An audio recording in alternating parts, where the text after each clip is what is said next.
Se escapó Aída Merlano. La excongresista condenada a 15 años aprovechó una cita médica para fugarse de una clínica en el norte de Bogotá.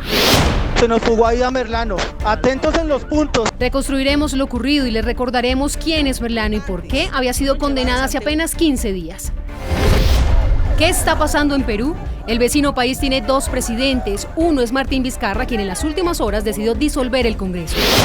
He decidido disolver constitucionalmente el Congreso. La segunda es la vicepresidenta Mercedes Arauz, nombrada de manera interina por los parlamentarios de la oposición.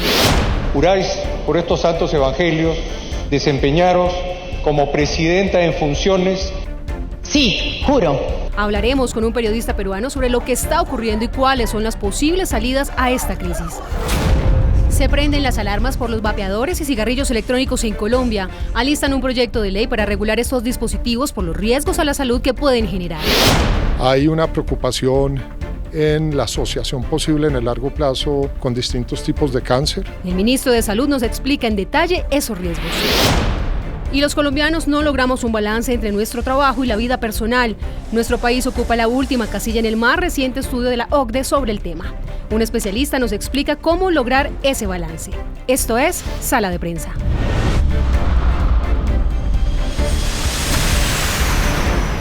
Buenas noches y como siempre nos tomamos el tiempo aquí en Sala de Prensa de Noticias Caracol para entender los hechos del día. Germán, y empezamos con una noticia de esas que solo pasan en Colombia, la de la fuga de la ex senadora Aída Merlano. Sí, recordemos que Merlano había sido condenada hace apenas 2 semanas a 15 años de prisión. Ahí estamos viendo la soga por la que logró fugarse de un segundo piso. Es increíble realmente.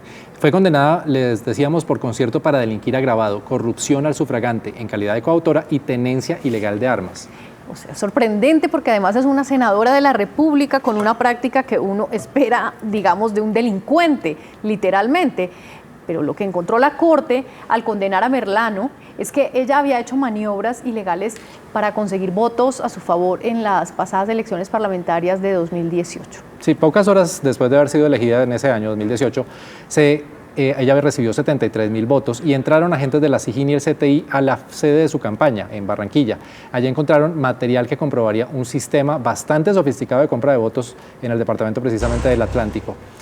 De acuerdo con las autoridades, en ese momento fueron incautados 261 millones de pesos en efectivo, una bolsa con certificados electorales y 4 armas de fuego. Esto, por supuesto, según las autoridades, habría facilitado la victoria electoral de Merlano. Pero vamos con los detalles de esta fuga que tiene sorprendida a Colombia, que se produjo esta tarde en el norte de Bogotá. La ex senadora condenada recientemente salió de la cárcel del Buen Pastor hacia una cita médica y cuando llegó ahí, pues terminó escapándose con un hombre en moto. Inicialmente se había dicho que era un domiciliario, que tenía que ver con Rappi, con esta popular aplicación, pero pues ya se están aclarando cosas, dicen que no, que fue en una moto, bajó por la soga que vimos.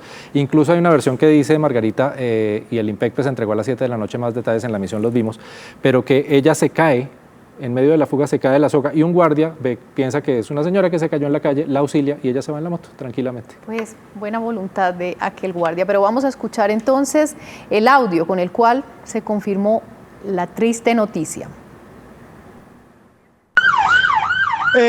Grupo 58, estén alertas que tenemos una fuga. Se nos fugó Aída Merlano. Atentos en los puntos, niñas, por favor. Definitivamente es increíble. Y desde muy temprano, Ricardo Espina, que hoy nos acompaña en el estudio, está en el lugar donde se produjo la fuga. Ricardo, ¿qué nuevos detalles se conocen del escape de la excongresista?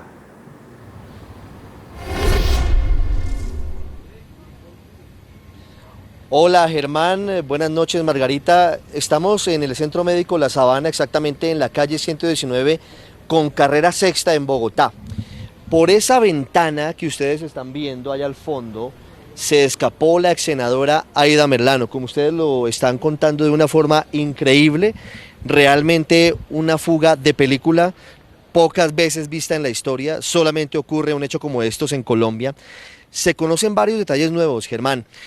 La soga que estábamos viendo y que tienen como elemento fundamental las autoridades es una soga aparentemente profesional, no es una cuerda cualquiera, es una soga aparentemente usada para rappel color naranja que usa Aída Merlano para lanzarse desde esa ventana que estamos viendo.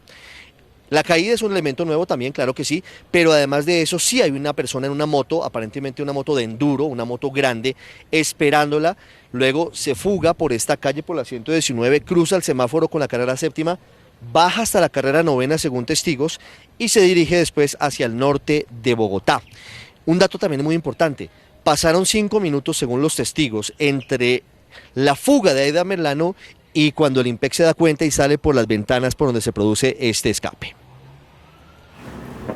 Ricardo, ¿y sabemos quién custodiaba a Merlano? Pues el IMPEC sí, pero digamos, ¿cómo era el esquema que la estaba acompañando hoy? Y pues suponemos que pudo haber una complicidad ahí o una complicidad con la gente que le estaba prestando el servicio de cita médica. ¿O qué se sabe hasta ahora de lo que pudo haber pasado?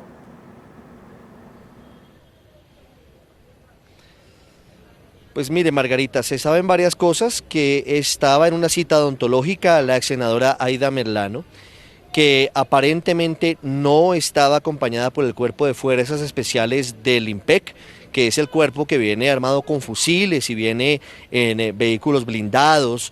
Aparentemente salió de la cárcel el Buen Pastor a esa cita odontológica en un carro normal del IMPEC, acompañada de una sola guardia, es la versión preliminar, y de un conductor.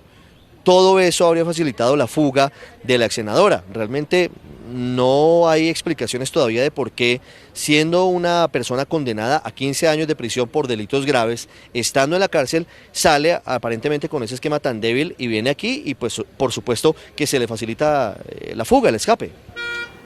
Pero pues evidentemente estaba esto planeado, Ricardo, o sea, no vamos a ser de investigadores ahora nosotros, pero pues por lo que usted nos está contando, esto estaba planeado, si tenía una soga profesional, si alguien la estaba esperando. ¿Hay alguien, se está interrogando a las personas que la atendieron, por ejemplo, en el centro odontológico, a las personas que estaban alrededor para ver quién puede ser cómplice de esto? Sí. Pues claro, aquí por supuesto que tiene que haber complicidades porque no de otra manera se explica que el esquema de seguridad sea tan débil para el traslado de una persona de esta peligrosidad, para que llegue al segundo piso.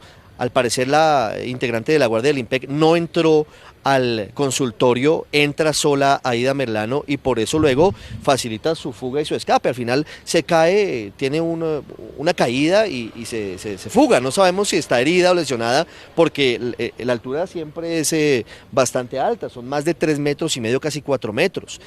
¿A quién están interrogando? Eso es muy importante. A un vigilante que le pregunta a Merlano qué fue lo que pasó cuando la ve caída en el piso, según nos acaba de confirmar una fuente de la policía. También están buscando al odontólogo que la atendió porque al parecer sale muy rápido de este consultorio luego de que se produce la fuga. Y también están preguntando a los testigos que estaban aquí en este sitio, es una zona comercial de Bogotá, y también a los hombres de vigilancia de este centro médico, cuyo lugar principal está ubicado sobre la carrera séptima en Bogotá. En eso avanzan. Además también, por supuesto, están recaudando todas las imágenes de las cámaras de seguridad para saber exactamente qué fue lo que pasó, pero a todas luces esto seguramente fue planeado con tiempo y seguramente hay plata de por medio para facilitar la fuga de esta señora Aida Merlano. Pues Ricardo, seguimos al tanto de lo que serán los avances de la investigación y las reacciones para un hecho tan desconcertante como la fuga de una excongresista recientemente condenada. Muchas gracias.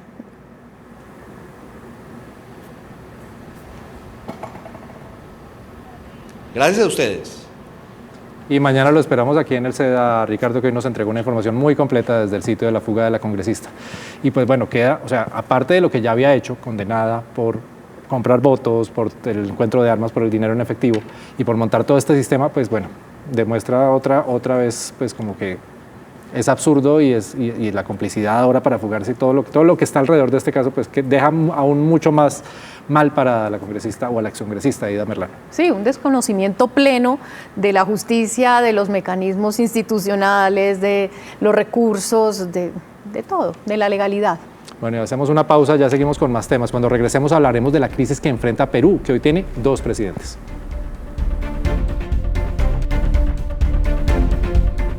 Seguimos en sala de prensa y vamos a analizar, Margarita, ahora la complicada situación en Perú.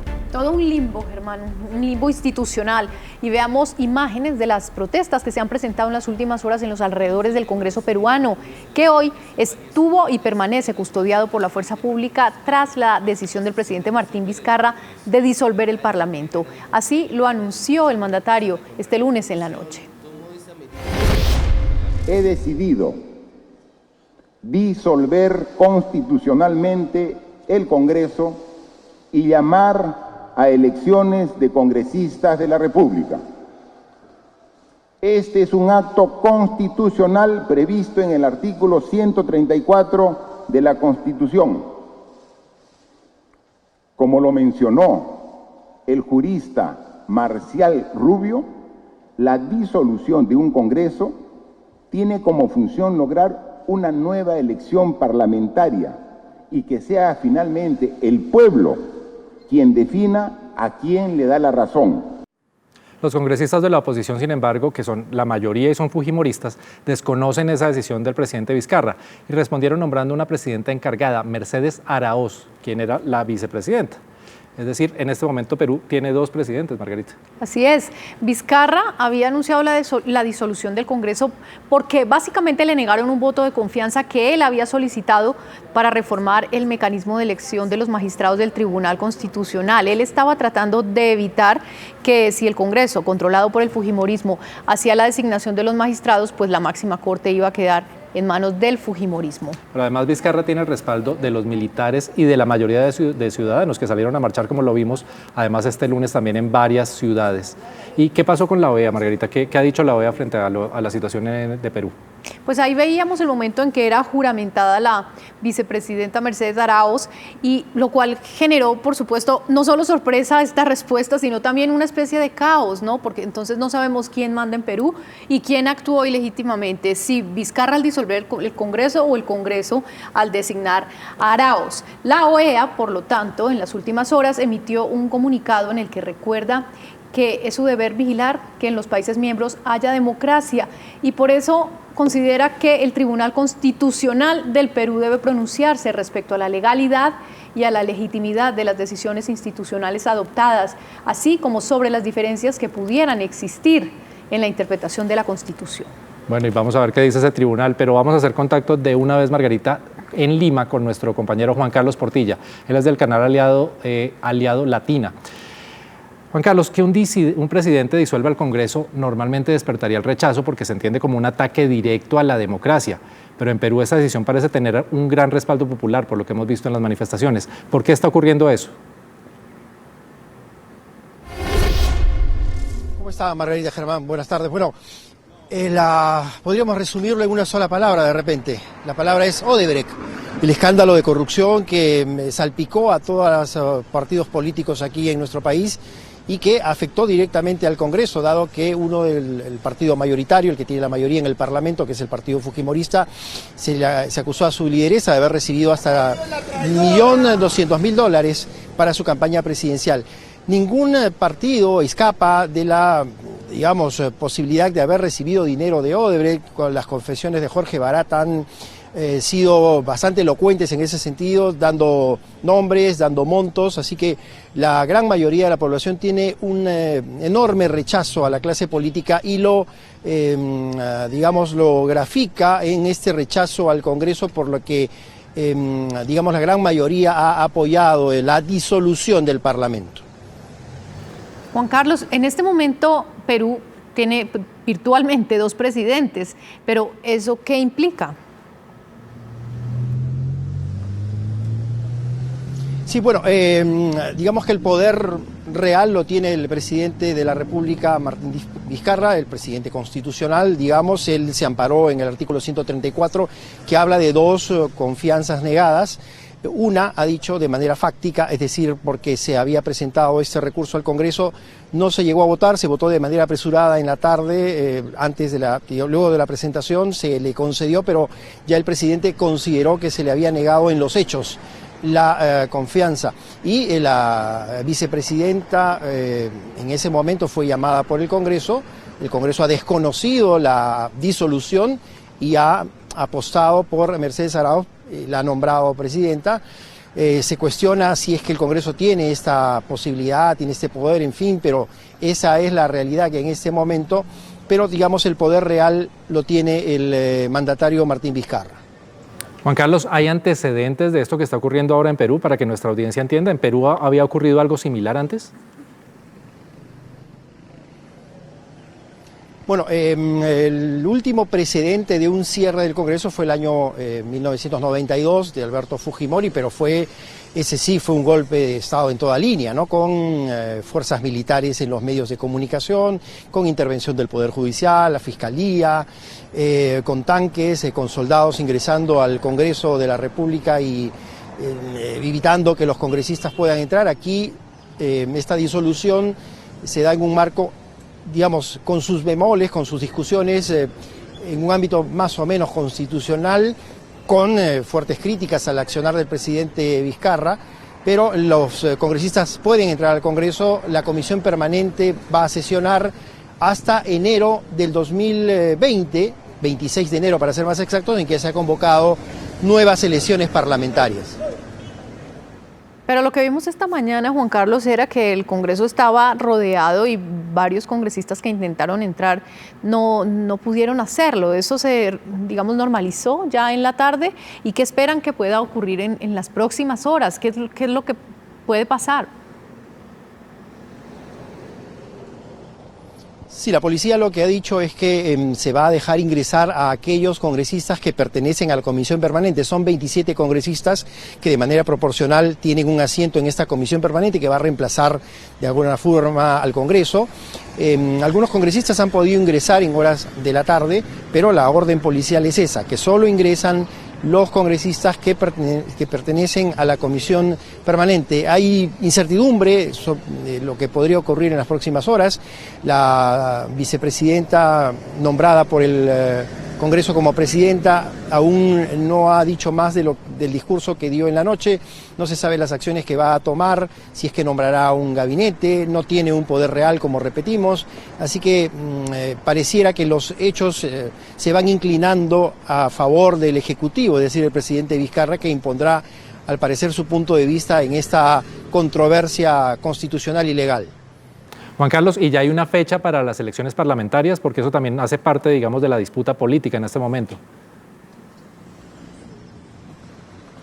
Correcto, la Organización de Estados Americanos, la OEA, envió un comunicado mostrando su preocupación, en fin, pero ya hay fecha 26 de enero, el mismo día que se disolvió el Congreso, en las horas de la noche se publicó se hizo una publicación extraordinaria en el Diario Oficial del Peruano, que es el diario de las normas legales en el país, y se puso la fecha 26 de enero del 2020, estamos a escasos 3 meses y medio aproximadamente, para que se convoque nuevamente a las urnas. Este Congreso completará el periodo hasta el 28 de julio de 2021, donde sí tendremos elecciones generales con presidente y un nuevo Congreso. Así que este Congreso básicamente estará en ese tiempo, 1 año y medio aproximadamente.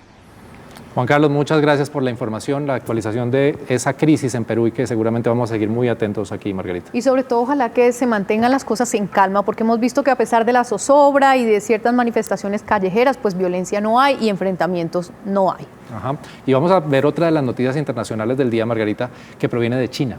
Efectivamente, China está conmemorando 70 años de la fundación de la República Popular, es decir, de la China comunista. Ese país, por eso, hoy exhibió sus tanques, sus misiles nucleares y hasta un avión supersónico no tripulado, es decir, todo su poderío para esta conmemoración. Los 70 años de la fundación de la República Popular China, uno de los últimos bastiones comunistas que quedan en el mundo, Margarita. Sí, que además ha experimentado un proceso muy curioso, su propio modelo, digamos, de adaptación al mundo moderno, un proceso de apertura, de encaje, sorprendente por demás con las dinámicas del mundo capitalista que está mostrando unos resultados impresionantes en términos de crecimiento económico. Sí, y sin embargo estas celebraciones se ven opacadas porque se presentaron en Hong Kong violentas protestas, ahí estamos viendo las imágenes. Por primera vez la fuerza pública, además en Hong Kong, abrió fuego contra los manifestantes. Pues hay que recordar que quienes protestan en Hong Kong se oponen precisamente al control chino sobre ese territorio semiautónomo que hasta hace poco era una colonia británica y que fue devuelta a China. Por eso hoy declararon un día de dolor. Sí, una celebración un poco agridulce la de China. Por un lado el poderío militar y por el otro las protestas en Hong Kong, ese territorio que pues hace parte de China. Incertidumbre también sobre lo que va a pasar ahí y temores de que los enfrentamientos van a irse tornando cada vez más violentos y esto tal vez derivará inevitablemente en una intervención de China ahí en la isla de Hong Kong. Bueno, y con este tema hacemos una nueva pausa, pero ya regresamos con el tema de el equilibrio entre la vida laboral y la vida personal, que es bien complicado y en el que Colombia no quedó muy bien parado. Sí, un tema muy sensible. Ya regresamos.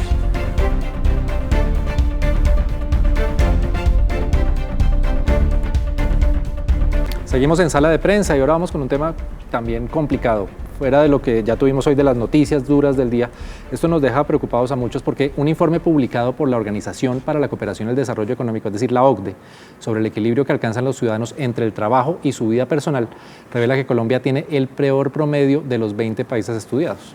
Países Bajos, Italia y Dinamarca, en cambio, ocupan los mejores lugares. Y entre los países de América Latina, México y Chile ocupan la segunda y la séptima posición. Nosotros estamos en la menos deseable. Sí, y es bien complicado porque esto afecta a familia, esto afecta, o sea, cuando uno no equilibra vida personal y trabajo, pues definitivamente termina afectando muchas cosas, a su familia, a sus hijos, también afecta al trabajo, porque obviamente no rinde más en el trabajo porque pues no tiene una vida personal y no puede descansar y no puede tomarse unos tiempos para descansar del trabajo, descansar la mente también. Genera unos altos niveles de frustración, creo yo, a nivel de los empleados, altos niveles de estrés por las obligaciones que no puede cumplir o la forma en que tiene que lograr cumplir a pesar de toda la carga, y supongo que tiene implicaciones también más profundas a nivel social en términos de las familias mismas, ¿no? De los niños que no están suficientemente acompañados, que no disfrutan necesariamente de sus papás. Sí, es un tema muy sensible y en realidad nos toca a todos los que trabajamos. Y tenemos un experto para hablar de esto, José Roberto Acosta, es economista, abogado y asesor empresarial. José Roberto, ¿cómo se puede lograr ese balance entre trabajo y la vida personal? Porque, ¿qué tanto puede hacer un trabajador para lograrlo? Porque muchas veces no depende de él, sino de su empresa, que le exige resultados y pues la persona tiene que cumplirles. Pues, Germán, usted lo ha dicho. El balance es difícil que el trabajador lo realice porque está sometido a permanente presión de resultados. Las empresas nos miden por los resultados de promedio de ventas, presupuesto en costos, visita de clientes, y generalmente el individuo que necesita cumplirle a la empresa descuida los frentes tan delicados como el de la familia. Recordemos que lograr ese balance puede significar el rompimiento. Es como uno estar jugando con 3 bolitas de cristal, que es su vida profesional o laboral, su vida social y la familia. Y muchas veces, por estar preocupados de que se cumplan las metas del trabajo, se nos rompe esa delicada bolita de cristal que es la familia, con efectos perversos. Y es muy difícil que el trabajador escape a esa presión y a esa frustración al no lograr un equilibrio entre su vida personal y el trabajo. José Roberto, pero además de que ya tenemos unos horarios muy extensos en Colombia, además de que uno no esté presente todo el tiempo en la oficina, además puede estar presente las 24 horas a través de los dispositivos móviles que han ampliado, digamos, esa responsabilidad, el chat de la empresa, que generalmente está activo todo el tiempo. Eso también es susceptible de ser regulado. Así es, Margarita. Mira, la mayoría de personas con cierto nivel de ingresos son empleados de confianza que tienen que estar disponibles las 24 horas del día, los 7 días a la semana.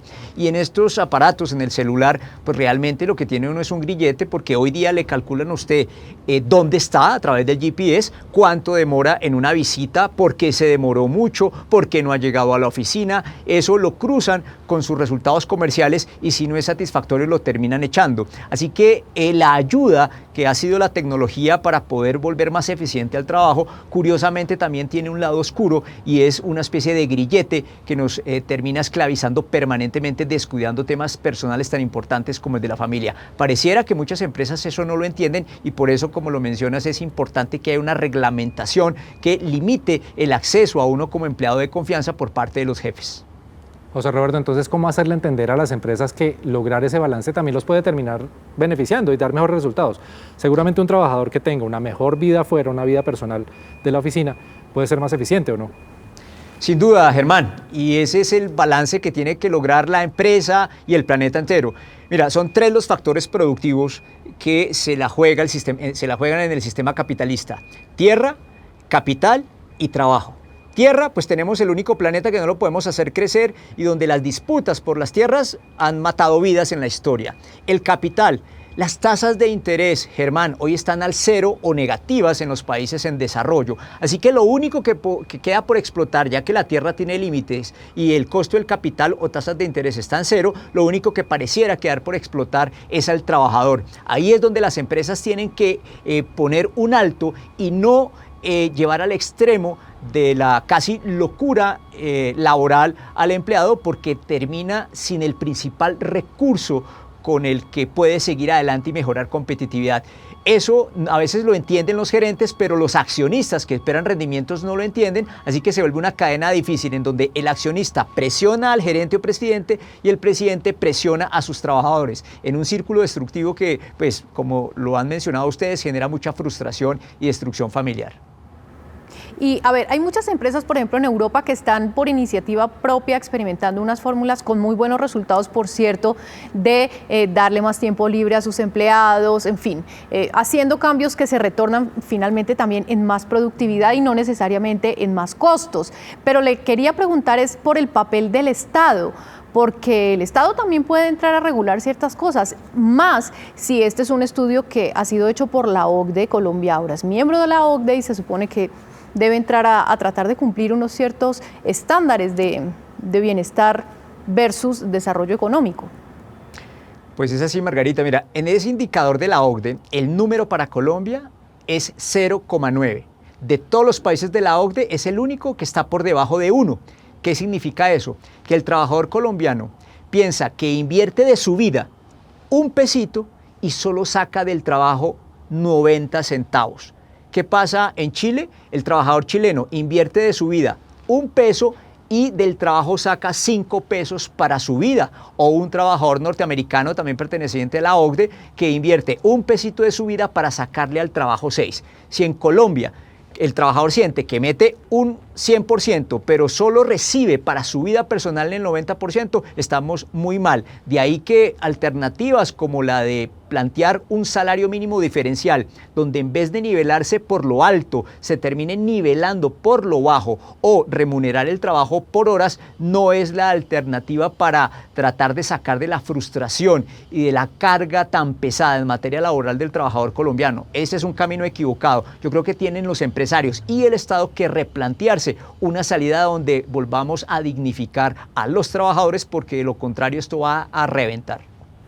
Y a reventar a los trabajadores, sobre todo. José Roberto, muchas gracias. A los trabajadores ya. Sí, pero sí es un llamado para empresarios, para Estado, para que se regule esto, porque pues definitivamente se puede ser más eficiente, se puede ser más productivo si la persona tiene una vida personal suficientemente cómoda y puede tener esa vida para rendir más en el trabajo también. Sí, porque además, digamos, los niveles de desarrollo de los países no solo se miden en riqueza, sino también en bienestar. En satisfacción de sus ciudadanos. Vamos rápidamente, antes de cerrar, Margarita, con un tema que también nos interesa mucho, porque se volvió una moda entre los jóvenes en Colombia y en el mundo, el tema de los vapeadores o cigarrillos electrónicos. El gobierno colombiano ya está pensando en regular su uso. Ya tiene listo un proyecto de ley, se están conociendo algunos detalles y pues lo que prende las alarmas es también la comunidad internacional. En Estados Unidos, por ejemplo, está registrado en la sección internacional que ya ha habido muertes por estos cigarrillos electrónicos. Sí, por lo menos 14 muertes asociadas a un extraño tipo de enfermedad pulmonar que está siendo objeto de estudio por las autoridades de salud en Estados Unidos, y están tratando de establecer la relación directa con el uso de estos dispositivos, y en especial con el uso de estos dispositivos con una sustancia derivada, pues digamos, del cannabis, que parece que ha estado presente en varios de los casos graves de estas enfermedades. Pero hay una alarma enorme porque además de detectar este tipo de epidemia de enfermedad pulmonar, lo que se ha detectado es una absoluta moda y una absoluta adicción entre la población joven de Estados Unidos a este tipo de dispositivos. Así que hay un debate abierto muy preocupante que tiende a reproducirse en nuestros países también. Y tiene varias aristas, como no tiene el mismo humo, no huele a lo mismo que el cigarrillo, se puede consumir casi en cualquier sitio cerrado y se permite, por ejemplo en países como Colombia aún se permite, por eso la regulación en la que piensa el ministerio. Y además algunos fumadores, yo que soy fumador y estoy tratando de dejarlo, algunos acuden a estos vapeadores o cigarrillos electrónicos para dejarlo, pero terminan fumando de los dos, porque no dejan el vicio del cigarrillo y empiezan con este. Sí, ahora una de las cosas que se ha empezado a desmitificar es que están diciendo claramente que los vapeadores no sirven para dejar de fumar. Bueno, y con este tema cerramos, seguramente también hablaremos en los próximos días de este tema. Con esto cerramos Sala de Prensa por hoy, Margarita. Bueno, y los esperamos mañana con más temas para ver los porqués, las razones, para entender un poquito más allá. Así es, muy buenas noches.